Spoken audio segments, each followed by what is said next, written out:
A very good morning to Computer Science Veterans. Today, let us start our computer class with the topic LEGB rule of chapter 3. So, what is this LEGB rule? Actually, this topic name is your name resolution. Before that, I would like to discuss a term that is called the lifestyle of a variable. So lifetime of a variable is actually the time for which a variable or the name remains in the memory. If a particular variable is existing only inside a given function, then we can say the lifetime of that variable is within that function only.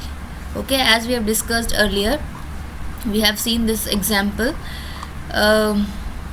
Calc sum function, so z, x, y, these three variables, the lifetime of this variable will be inside this calc sum function only. Outside this calc sum function there will be no lifetime of these variables. So the lifetime of these variable will be throughout the program. Okay, so lifetime of the variable can be defined as time for which the variable or the name remains in the memory. Okay,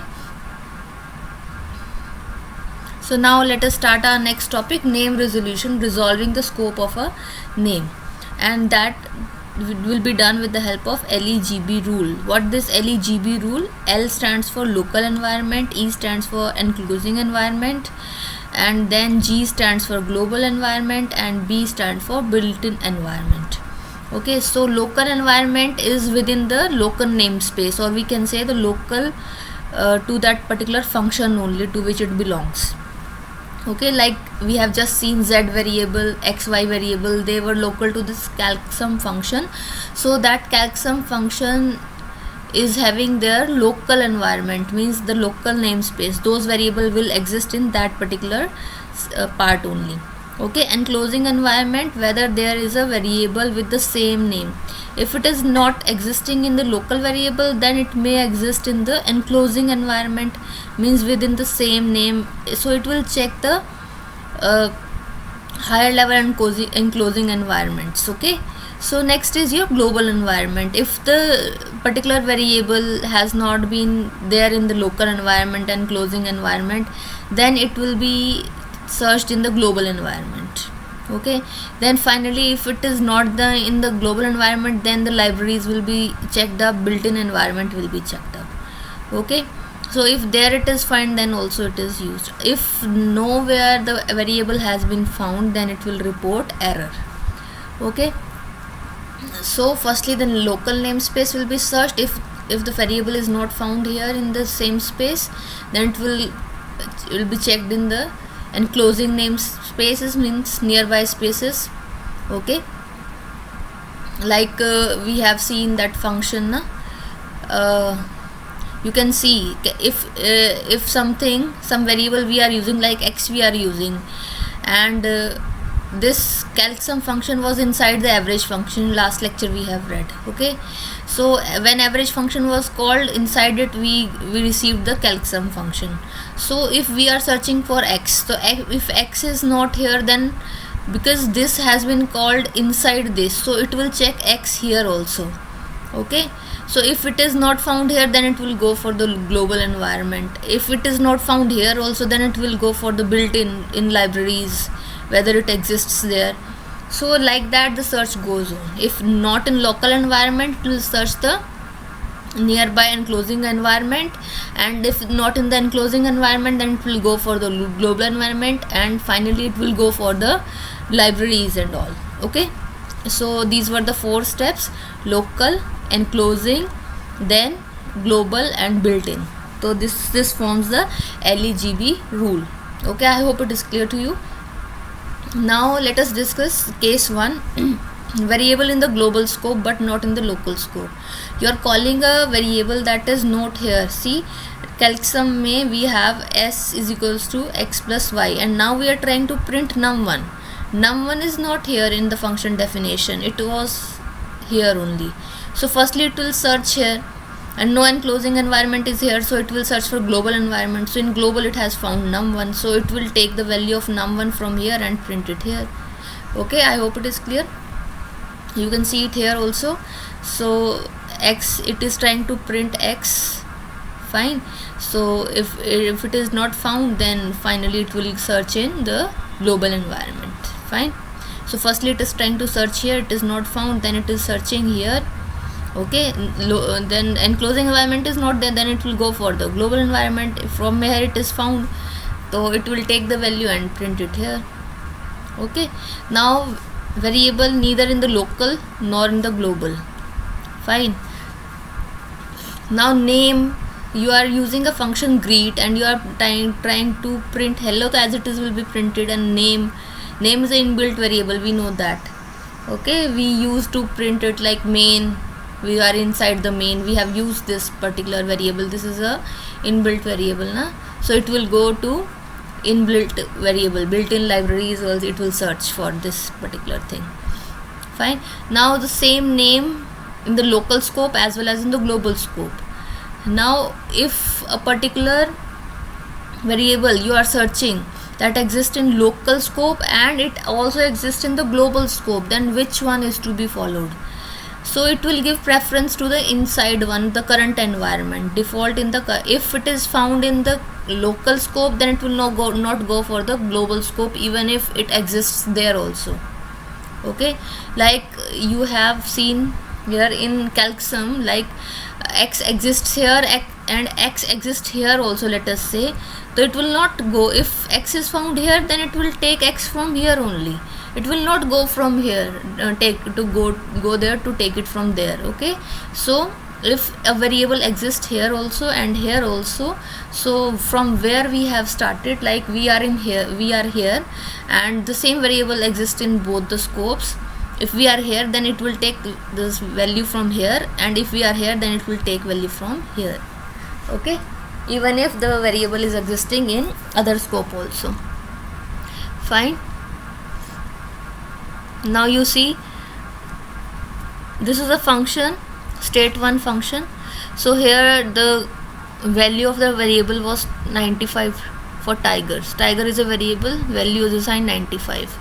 Okay, now printing tigers, so it will print 95. Okay, then state1 function call aa gayi, तो function call आती we will go to the function statement or definition, then it will come here, no argument has been passed.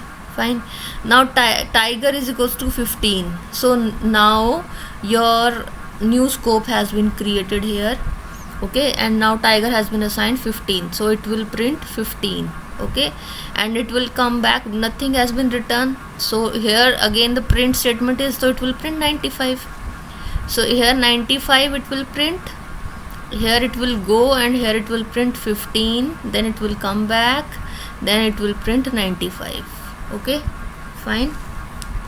Now next is, if you want to use global variable inside the local scope, you want to use the global, see, another way of using the global variable is to write the keyword global and then write the new value that you want to assign. Okay, so let us discuss this case also, how to create a global variable.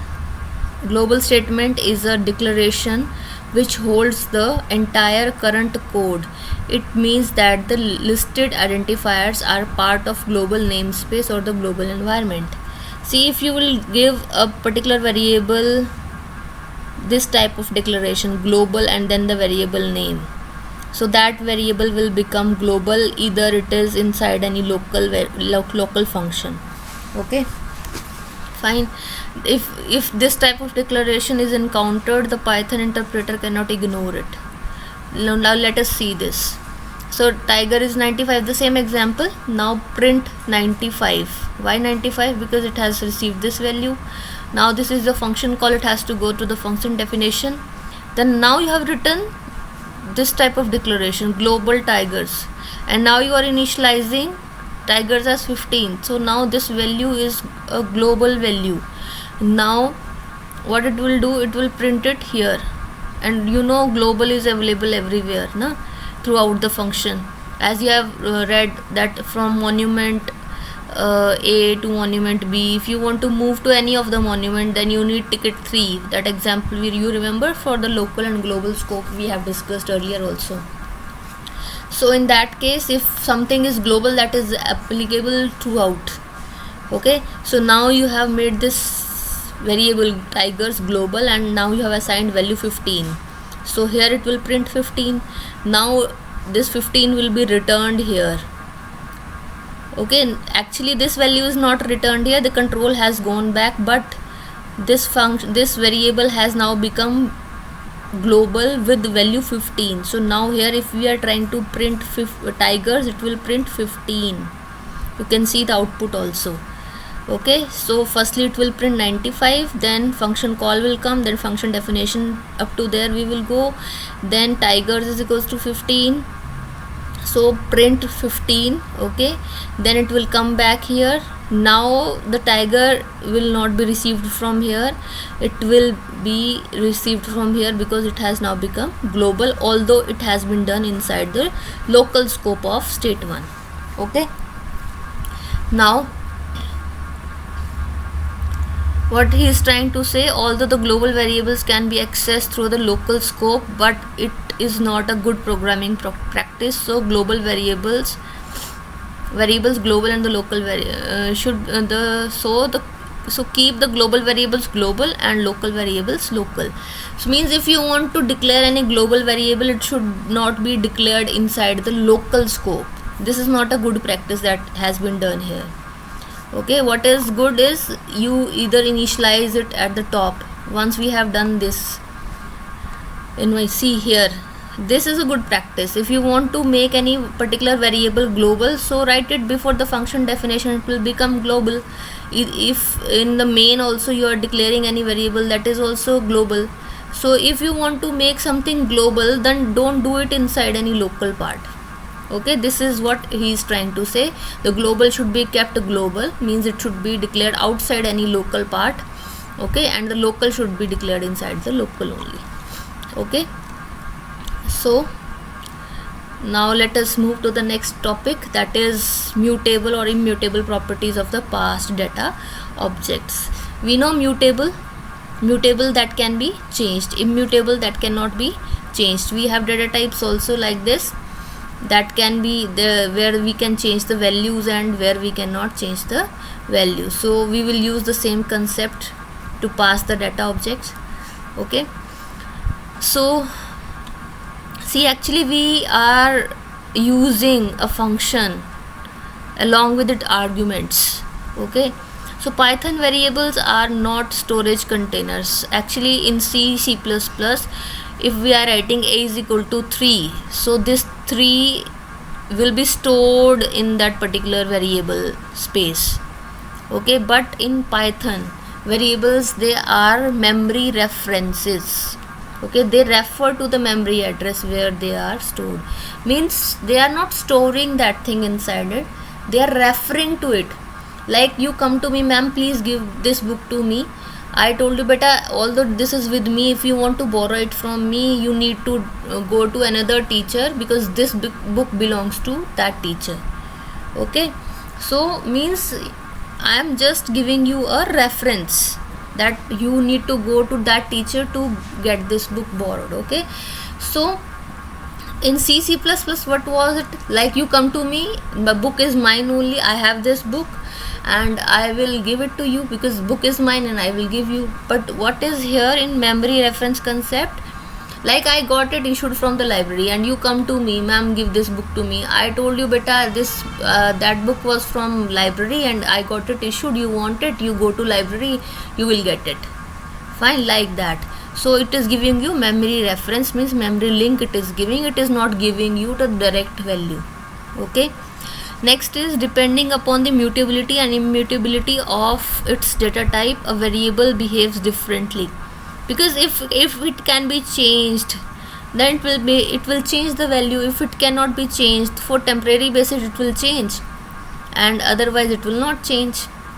Okay, the basic nature is mutable if data type is of mutable nature, like lists are there. Okay, so if the data type is of mutable nature, then it will make those changes permanently, but if the data type is not mutable, then it will not allow you to make changes permanently. Okay,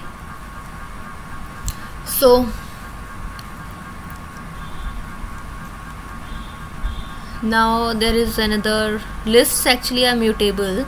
So what he is trying to show you here, actually variable 1 is a variable, and that is storing one value in the list. Okay, so this is your list. So variable 1 is stored here, it is referring to it. List 1 may we have two elements, 1 and 3. So list will be stored like this. Okay, the first element it will be stored at the position 0, and the variable itself is not stored, value of the variable is not stored itself here in the list. It will like list 0, list 1 0, list 1 1. This element is list 1 0, this one is list 1 1. Actually the name of the variable is list 1, that is why I am saying this list 1 0, list 1 1. So list 1 0 is this, list 1 1 is this. This is the first element, this is the second element. So they are not stored directly, they are being referred. यहाँ जाओ बेटा. Okay, so the first element is stored here on this location. Okay, and second element is stored here at this location. Fine. So this way the list is being stored. Now what you are doing, you are changing variable is equals to variable 1 minus 1, means you are changing the position, you are not changing the value of variable, you are changing the location, means you are changing location by 1, you are decrementing the location address by 1. Initially the variable 1 was pointing here. Okay, now it is pointing here. Okay, now list 1 0 was referring to, initially 1 0 was referring to 1. Okay, now what he has said, list 1 0 is referring to 3. Okay, now we have created a new list. So variable 1 is pointing to this location now, and you can see list 1 0 is referring to third value 3. So 0 is also referring here, matlab first element is also referring here, and second element was also previously referring here only. You can see the change. Initially it was pointing here only, but now what we have done, we have stored list 0 may we have stored 3. So now this will not point here, this will point here. Okay, so it is just like the representation, nothing to do with it. Just he just want to make you aware how the values are being stored inside. Okay, these memory locations are never fixed. Every time you are executing, a new memory location will be assigned. Okay, like in memory you are storing 3 somewhere in the memory, next time you will store 3 again, it will be stored at different memory location. So these memory locations are never fixed, they will alter every time you will execute the program. Okay, every time a new address is allocated on every different run situation. Now mutability and immutability of the arguments or parameters and the function call. Okay, now let us see example here. Passing an immutable data type to a function. See, immutable you are passing, immutable means that cannot be changed. Immutable means that cannot be changed, means what we are trying to do, we are trying to pass values now, and we are passing this value as immutable. So if it is immutable, then permanent changes will not be observed. Now you just see this program. From here the main execution starts. This is my function definition of my func1. Okay, so this is my function definition. So main execution will start from line 7. Okay, firstly this will be read, and these 2 to 6 will be ignored because they are the part of function definition. How do I come to know? Because this indentation is telling me this is the body of this particular function definition. Okay, so my execution starts. This is a comment just to tell you from here the main body is starting, the main part of the Python program is starting. So execution will start from 8, line number 8. Okay, so num is equal to 3. After that it will print calling myfunc1 by passing num with value num is 3, so it will pass 3 here. Okay, now this num value has been passed here to this function my function 1. Okay, and num is 3, so 3 is here. This is a function call. Now what it will do, it will go to the function definition. Okay, now it will print inside my function 1. So you can see initially it has printed this particular line in the output. Okay, now this function call has come. Now it will move here and it will pass that num value 3 value to this a. Okay, now it will print this particular statement inside function 1. You can see the output inside function 1. Next it will print this value. This slash t is to give tab, means 5 spaces. The value received in a as a is the 3 here. Okay, 3. Now you can see value received in a is 3. Okay, now next is a is equal to a plus 2, that is 3 plus 2 is 5. Okay, now printing the value of a now changes to 5. So this will be printed here. By mistake 8 was written, you just change it to 5. Okay, then next what will be printed, then returning to function 1, this will be printed returning to function 1. Okay, after this it will come back.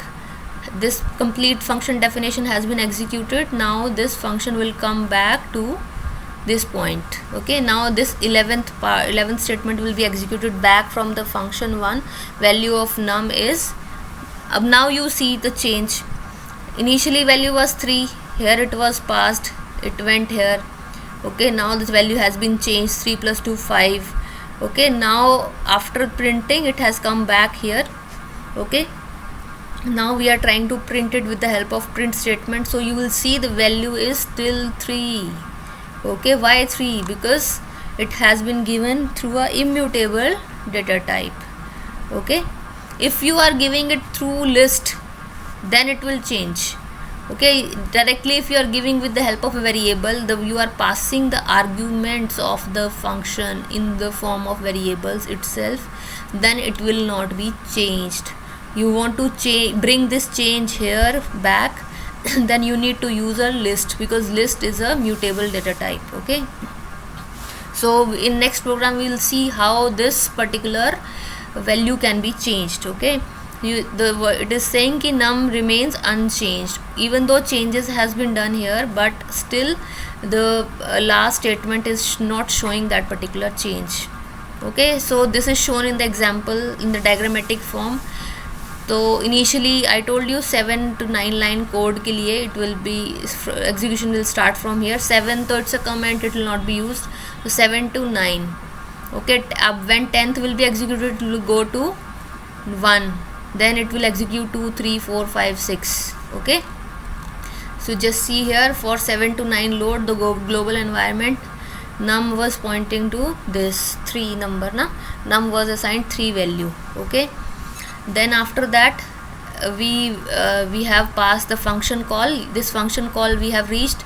Now a is also pointing to 3 because num value 3 was assigned to a. Okay, now when this local scope has come, then value lines 1 2 3 will be executed my function. Okay, this is the function definition actually. Okay, this is the function definition. Now we have seen this value num was passed to a. Okay, so now 1 2 3 4 5, actually up to 3 there is no change. From 4 there is a change because the change in the value will occur from here. Then this will print the changed value. The 4 5 6 will have the same scope, 1 2 3 will have the same scope. Okay, so this was for 1 2 3. Now you can see now value has been changed. Now a is equals to a plus 2 हो चुका है. Now a is pointing to 5 but num is still pointing to 3.